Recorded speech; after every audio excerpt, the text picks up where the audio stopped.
Hey, David Wygant, 10-minute daily reality check. Wednesday, July. What am I thinking already, man? I just want this year to pass by. Wednesday, January the 24th. I'm going to tell you something, all you Patriot haters out there, all you Tom Brady haters out there, all you people that hate successful people, you envious motherfuckers, okay? You people that can't handle other people's success. I'm going to tell you something that is literally showing who you truly are. How people really act towards success shows you how you believe you'll be a success. Envy tells me everything about you. If you're envious about Tom Brady's success and Bill Belichick's success, and you're envy that the Patriots are in another Super Bowl, and you hate them for it, and you hate Patriots Nation, you're basically envious of other people in your life. You're envious of everybody that's more successful of you, and you don't believe you're ever going to be successful because how you react to success tells me if you will ever be successful in your life. When people put down other people, it shows me that you don't believe you will ever be successful. People who emulate success ask somebody, hey, how did you become a success? Because they want to know and they want to learn. But jealous people, they'll find a way to just go, oh, you were lucky. Anybody could do what you do. You know, anybody can win 5, 6, 7 Super Bowls. I mean, shit, you're just lucky. How you react tells me how successful you'll be.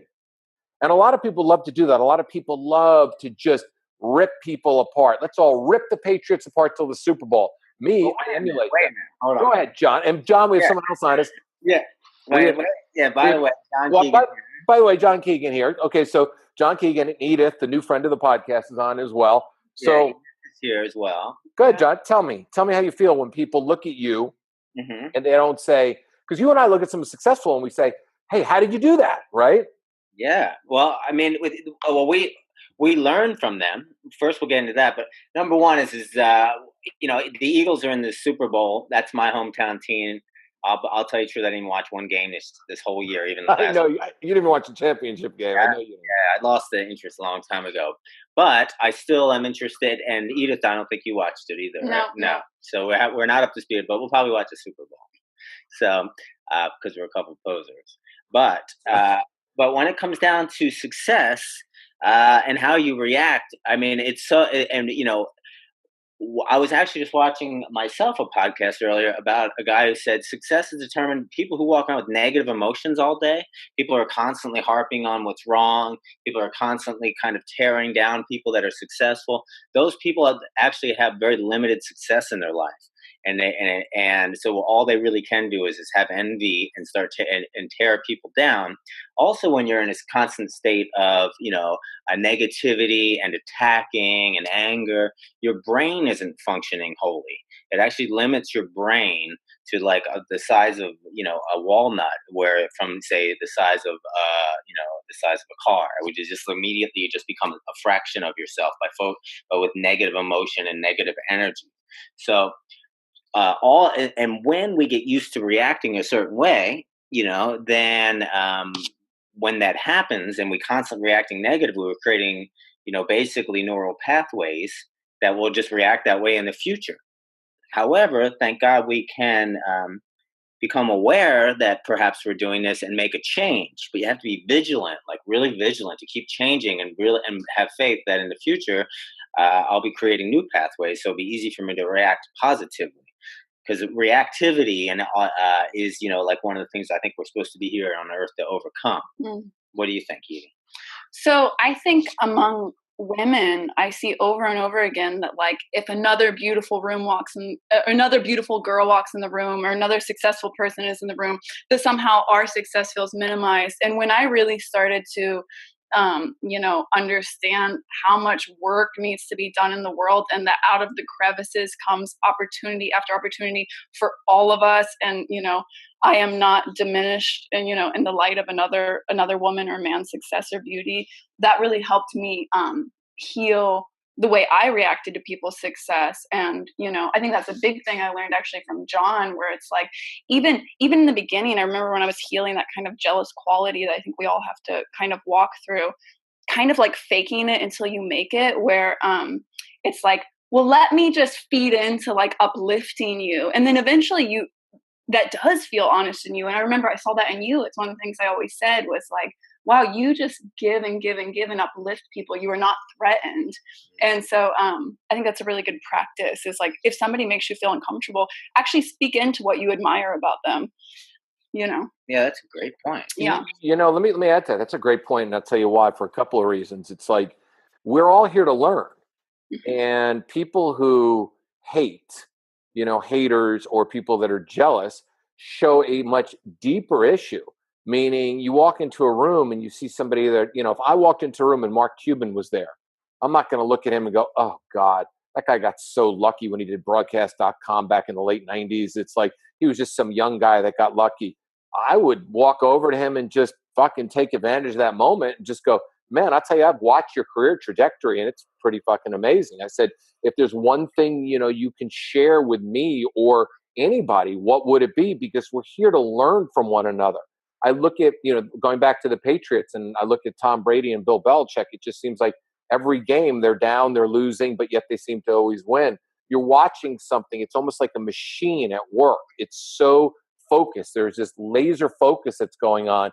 And instead of people hating on someone who's successful, take a look at the traits that they do and emulate those traits, right?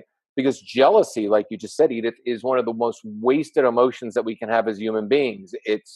It's the most harming thing in the world. Why be jealous of someone else when you can be complimentary of somebody else? And being complimentary means that you can walk over and compliment the shit out of somebody and then admire the hell out of them. And then they'll fucking tell you everything because you're literally going, wow, I'm bowing in your wisdom right now. I'm so happy to be in the same room with you. Fucking enlighten me, because I'm an enlightened soul that's here to learn more. And now, what's great, and I think Edith and I could both talk about this, is and you, of course, David, but in relationships, right? Going back, bringing that down, not just into emulating ourselves for success in business or success in our art or whatever we're aiming to create success in, but to create success in our relationships, friends, lovers, partners, and that that's where we really get to learn about ourselves, I think, when we get in relation with others. And that's where we often get where the word reaction or reactivity will come up often, because you're getting your buttons pushed. And in order, I think, to have a successful relationship, what you learn when you're in one is that you have to learn how to react in new ways, more positive ways than you might have in the past, so you can learn and grow as a person. And then, of course, if you're going to be in a relationship with someone, learn and grow together, learn and grow as friends, learn and grow as lovers, learn and grow as partners. So how you react to whatever the conflict is at the moment, it will determine your success in your relationships. What do you think, please? I think that's all true. And I actually just want to go backwards a little bit to Go ahead. What David was saying about on jealousy, of like, also, I think the thing is, even if it does come up a little bit, because that's natural and we're humans and that's a natural human emotion, I think it's good to work with it. So instead of being like, oh, I feel jealous, now let me shoot that person down, maybe it's like when you're witness to, some jealousy that comes up to you, be like, oh, there's something that they're experiencing that I want to also experience, and how do I do that? It's like an indicator, as is, for me, like anger. Anger is not a bad thing. When it pops up, that means I need to create a boundary, So when jealousy pops up, it's like, oh, that means that there's something unfulfilled in my life that I should start to kind of dig into, So it can actually be a useful emotion if you react to it correctly, going back to what you said. Yeah. It's interesting. It's like, if you look at any relationship, the relationship that's your best relationship is your twin relationship, meaning trigger the shit out of me, because when we get triggered, right, we actually grow. So a secure person will be like, well, this is just fucking great. Last night I was feeling funky. I went home. I got home. I wrote my girl a 2-hour email, and it was just like, because it was nothing went wrong. I just kind of fucking was figuring some shit out, and I just wrote it. And then she called me this morning at 9:00 in the morning and go, can I fucking tell you something that you said here?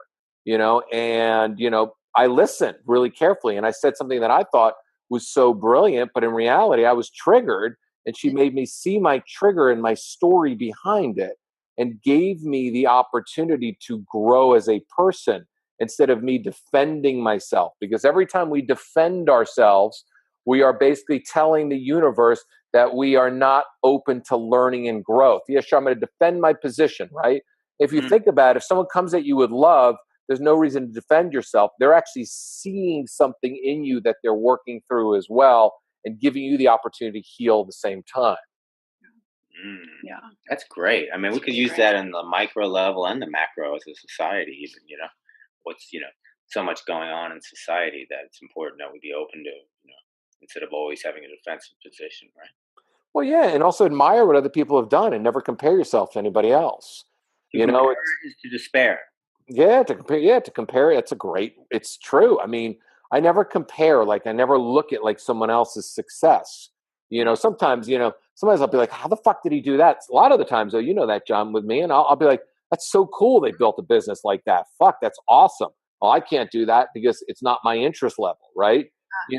But I mean, I love seeing other people's success. I mean, there are some people that you and I know that we think like, how the fuck did anybody possibly have gone to this guy, right? But even then, I admire that they're a fucking crazy fucking personality and they're funny. And I think that's the thing. There's an abundance of money, an abundance of success, an abundance of love out there. And it's only our limiting beliefs that are stopping us from actually truly growing. And I think it's important to fall in love with this idea of like the unprecedented path, right? Like fall in love with the idea that your life will be a unique expression of who you are. And it would be a shame to try to pretend to be someone, which unfortunately many people do. But some of us choose otherwise. Well, what do you mean it would be a shame to, like you're saying, to not get to love and accept yourself for, all the things you are? Well, yeah, to just get really excited about, instead of reacting to other people's success foully, to get really excited about what your own success, how unique that can get shaped up and how, your dream, I think a lot about how we're sold dreams. We're supposed to want to be famous and we're supposed to want to be rich and, these are the ways it's going to happen.